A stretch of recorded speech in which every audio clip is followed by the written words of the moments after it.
In the long span of human history, video games are a very recent development. Pong is apparently not, in fact, the first video game. Consensus seems to center around 1958's Tennis for Two, a simulation of tennis created by William Higginbotham. It was created as part of the Brookhaven National Laboratory's annual public exhibition, considered the first computer game that was created for the express purpose of entertainment. Regardless of which you considered the first one, video games on a historic scale are quite a recent development. Nevertheless, on the time scale I use and the one you use, it's been a hot minute since the first one. All this time passing introduces quite a bit of difficulties preserving things, including games.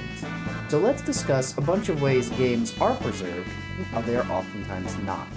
This is the first in a multi-part series I'm doing on game preservation.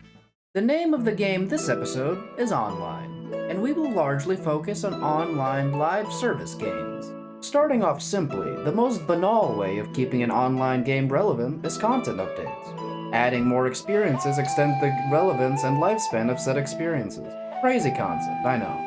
Updates keep games like Warframe, Final Fantasy XIV, World of Warcraft, and MapleStory going. At the time of writing, both MapleStory and World of Warcraft are legally allowed to drink in the United States.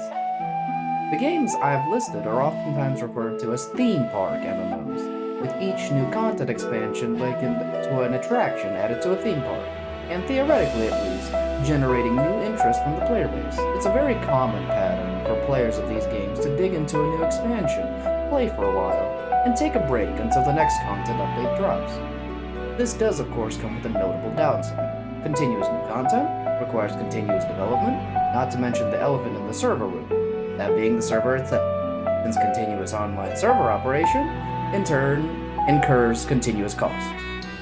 Since player interest alone does not keep a live service MMO afloat, server costs are covered by two primary ways: subscriptions and microtransactions. Subscriptions are fairly self-explanatory. Repeated payments, typically in monthly intervals, give the player access to the content in the game. This model is excellent for businesses seeking stable, repeated revenue and neatly falls into the flow of developing content that develops interest, which in turn develops revenue, ad infinitum. The second way is microtransactions. Microtransactions usually refer to in-game purchases with real-world currency that can be categorized into the gameplay relevant and the not gameplay relevant. Gameplay relevant in-game purchases can include things like equipment, bonus stats, character slots, and quality of life features.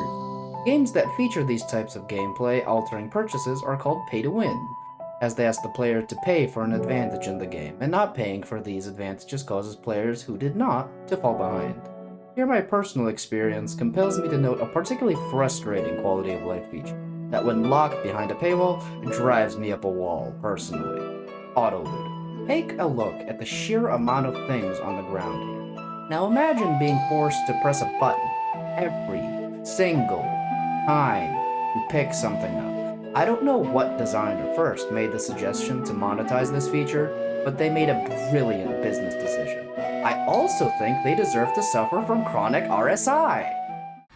This designer also fits into the same hall of shame as the designer that innovated paid guarantees to upgrade equipment. This is mostly prominent in Asian MMOs like MapleStory and Elsword. There really is nothing quite like spending 10 hours gathering resources just to watch a cute little progress bar fizzle and the MP3 of an anvil clanging ominously to play, and realize that 10 hours have just gone up in binary smoke because even 13-year-old me could not justify spending $15 on virtual blacksmithing insurance. But they were, all of them, deceived, for another way of monetization was made. In the land of Japan, in the fires of the land of the rising sun, Konami forged in secret a masterful stroke of monetization to control all others. And into this they poured their cruelty, their malice, and their will to dominate all life. And its name was Gachapon. Gacha machines are essentially bubblegum machines, filled instead with toys. Games like Dragon Collection virtualized the concept, and it took off from there. Fate Grand Order, Grand Blue Fantasy, Epic 7, Genshin Impact, and the like continued to run with the concept of virtually gambling for characters and items with real-world currency. Now I could wax on and on about the ethics of virtual gambling and the marketing of it to children, but this is not the topic of this video, so I'll end this tangent with this. Gambling can be incredibly addictive, and this makes a powerful profit-generating tool for businesses. So, gamble responsibly, and if you can't, don't. And while you're at it, don't market it to children! That aside, I do want to tell the story of how gacha failsafes became standard. Nowadays, almost every gacha game lists the rates at which you're gambling at, and after a certain amount of gambling, a failsafe is activated that lets you pick a character or item of your choice. This failsafe is typically referred to as pity, or in the case of Grand Blue Fantasy, a spark. When I was a younger man, around 2016, Grand Blue Fantasy was being played by a streamer called Taste. Taste was gambling for a character that had just been released at the time, Andera, part of a series of characters based on the Chinese zodiac that continues to this day, with the latest character being based on the Year of the Snake. The overall rate for rolling any high rarity character in Grand Blue is 3%, and this is increased to 6% in the middle of and at the end of each month. But regardless of the specific rate for any high rarity character, the sheer amount of items in the pool results in the individual rate for a specific character being significantly less than 1%. Taste started their stream and pressed the gambling lever again and again, and then $6,000 worth of gacha currency was spent by the time Taste got Andera. This was the experience of many other players, and these numerous stories as well as community number crunching resulted in enough backlash generated to hit the Japanese newspaper headlines. The company behind Grand Blue, Cygames, apologized and added the Spark system, which allowed players to pick a gambling result after the 300th attempt, guaranteeing them at least one character they wanted, causing players to coin the term sparking. Cygames also henceforth listed, clearly if verbosely due to the sheer amount of possible results, the rates at which different things were rolled.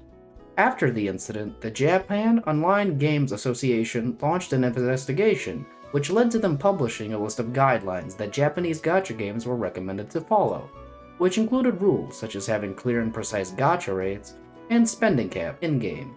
This has become industry standard, and Andera remained a valuable part of the character roster that definitely holds up in 2025. Right, guys? She's still relevant. Guys?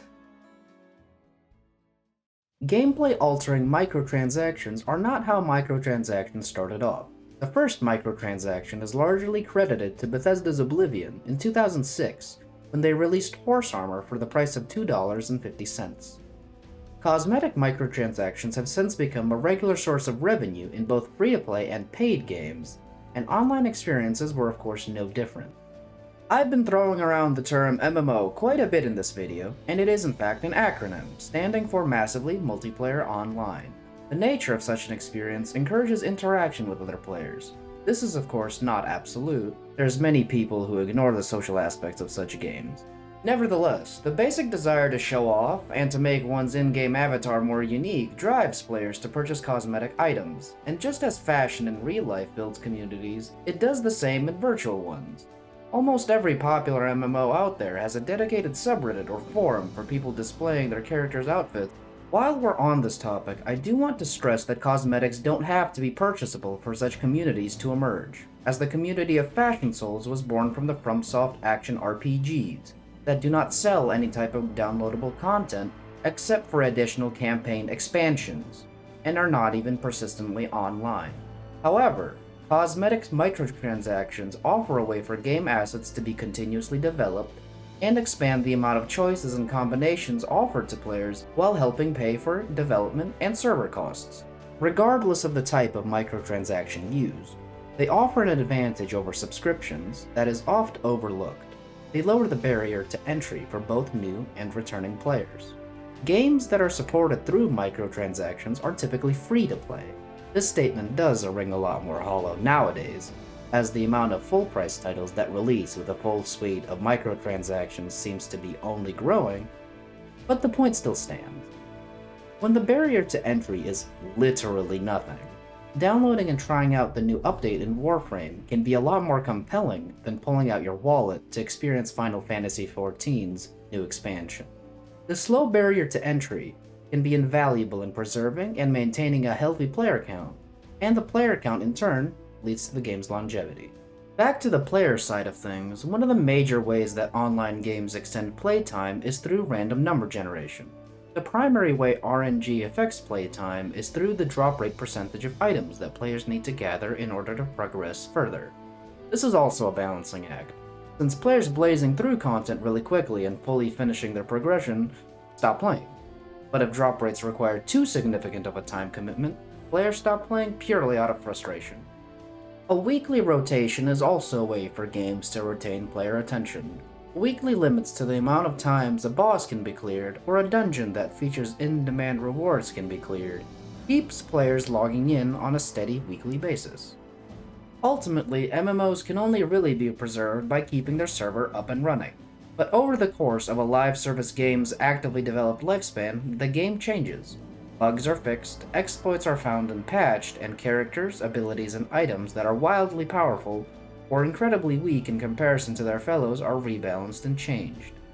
Games with multiplayer components, be they cooperative or pitting players against each other, are especially sensitive to issues of balance. Balancing, then, becomes a precarious balancing act of trying to preserve the original intent of the feature while changing it enough to become relevant in the case of it being underpowered, or bringing its power level down to prevent it being omnipresent. But as MapleStory shows, balancing is not the only catalyst of change.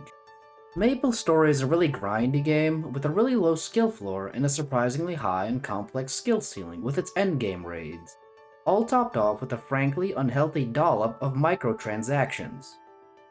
MapleStory has a variety of classes for the player to choose from, and the account progression system, called the Legion system, actively encourages players to play as many of these classes as they can stomach.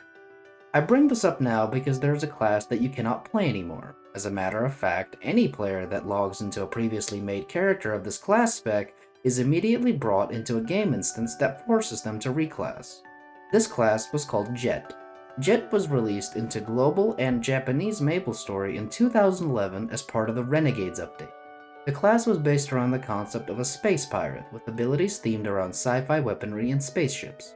I've mentioned that this class was released in global and Japanese MapleStory specifically, because other versions of the game in C, China, and Taiwan instead released Zen, a character with very similar abilities, but with a martial art theming. Due to developmental restrictions, namely the fact that the main version of MapleStory was a Korean MMO, which lacked Jet or Zen, the decision was made to stop supporting the class, due to a relatively low player base and a desire to keep versions more congruent to the original Korean version of the game. So the classes were removed from their respective servers and are no longer available. Now let's take a look at a different example of change that was brought about by the balancing process. Warframe is a game about warframes, humanoid entities with supernatural abilities. To put it simply, they function the same as classes in other games. Enter Hydroid. Hydroid was one of the earlier warframes introduced in the game, added in Update 13 in 2014. As the game progressed and more content was introduced, Hydroid slowly but surely dropped in both efficacy and usage until he was matching his watery theme and resting at the depths of almost all player tier lists of character. His abilities did not do enough.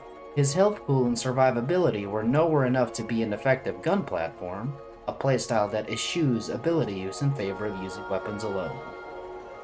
Warframe is by all accounts not a particularly difficult game, but even in Warframe, a meta emerges, as players gravitate towards the most efficient tactics available, and this meta left Hydroid completely behind, barely treading water.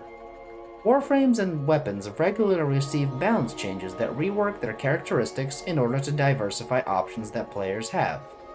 2023 arrived, and with it came the Abyss of Dagath update. It was finally Hydroid's turn. Hydroid got a rework that catapulted him into the position of one of the strongest characters in the game with how he now interacted with armor. Enemies in Warframe scaled by increasing their health and shield pool and their armor value. High health and high shields were never really a problem, but armor values used to give enemies of a high enough level 99% damage reduction.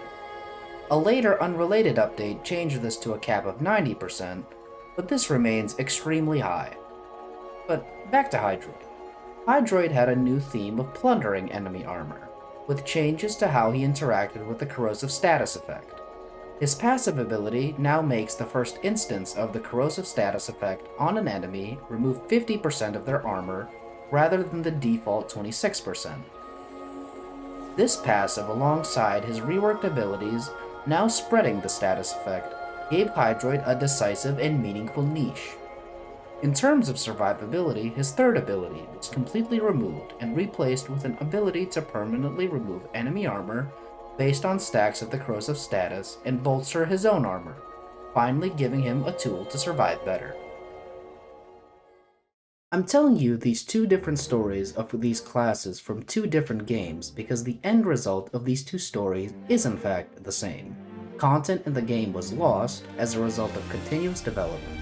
The case of Jet and Zen is pretty self-explanatory. No variant of either can be played by anyone ever again. But I would argue the case of Hydroid is very similar. Hydroid's original iteration no longer exists and cannot be played. In both games, the only way to experience the content these characters offered is piecing together forum discussions and video footage. Different game versions are very regularly sought out by players and preserved. In particular, speedrunners of some games pick out fairly early versions of games and stay on that patch instance for the purposes of standardizing speedruns of these games. Some examples that come to mind are Minecraft, Dark Souls 3, and Sonic Mania. The preservation of specific patch instances of a game becomes very difficult for live service games that begin the patching process the moment someone boots them up and an update is available. As a result, time passes, updates change and/or remove content, and a lot of this content is irrevocably lost. Updates that keep games up to date and relevant to their audience extend this time the said games are relevant and actively played, but they nevertheless fail to perfectly preserve the experience. I want to end on this note. Perfect preservation of anything is extraordinarily difficult and in most cases infeasible. This is especially true for persistent online experiences like MMOs. Entropy is a matter of physical law. But if we, as sapiens, cared about what entropy had to say, refrigeration wouldn't exist, and I don't want to exist in a world without refrigeration, or one where we accept the status quo the universe has presented us. So, to close out this episode, let's discuss some online games and game versions that have closed down but got back up again. Old school RuneScape is a rare example of a game whose developers brought it back rather than its fans. After several divisive updates, arguably starting with the incredibly unpopular Evolution of Combat, there was a large player demand of the earlier version of RuneScape to be brought back. In 2013, Jagex, RuneScape's developers, acted to fulfill this demand by releasing old school RuneScape, with the basic mechanics remaining largely the same as RuneScape on the 10th of August 2007.